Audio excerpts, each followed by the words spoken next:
ഇത് കാണുന്നത് പൊതുകുളമൊന്നുമല്ല. ഇത് നമ്മുടെ എരുവാട്ടി ചപ്പാരപ്പടവ് തളിപ്പറമ്പ് റോഡായത്. ഇത് പിവലശ്ശേരി പള്ളിക്ക് ഇപ്പുറമായിട്ടുള്ള ഒരു നിർമ്മാണം മുടങ്ങി കിടക്കുന്നിടത്ത വലിയൊരു കുഴിയായത്.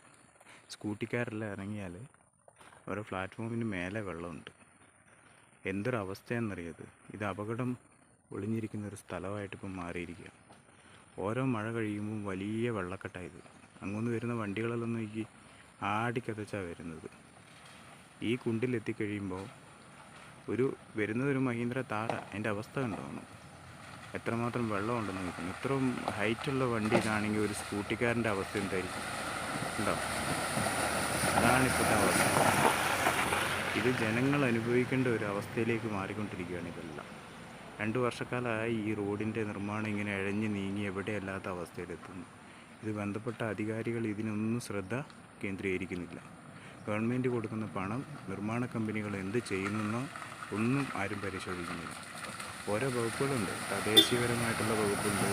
നമ്മുടെ അവസ്ഥകൾ ഇങ്ങനെയാണ്. ജനങ്ങൾക്ക് കിട്ടുന്ന അവകാശങ്ങൾ ഇതൊക്കെയാണ്. ജനങ്ങൾക്ക് കിട്ടുന്ന ഫെസിലിറ്റി ഇതാണ്.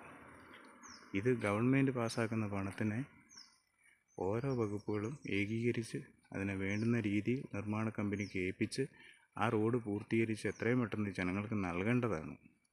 അതാണ് ചെയ്യേണ്ടത്. ഇത് നമ്മൾ നോക്കി ഇതിൻ്റെ അവസ്ഥ എന്താണ്. സ്കൂട്ടിക്കാരെല്ലാം ഇവിടെ സ്ഥിരം വീഴ്ച പതിവായിരിക്കുക. ഇപ്പോൾ വല്ലാത്തൊരവസ്ഥ തന്നെ ഇത്. എത്രയും പെട്ടെന്ന് ബന്ധപ്പെട്ട അധികാരികളുടെ ശ്രദ്ധയിൽ പെടുത്തുവാൻ എല്ലാ വകുപ്പ്, തദ്ദേശീയ വകുപ്പ്, പഞ്ചായത്തും ബ്ലോക്ക് പഞ്ചായത്തും എല്ലാം ഇടപെടണമെന്ന് പ്രത്യേകം ഇതിലൂടെ നമുക്ക് ഓർമ്മിപ്പിക്കും.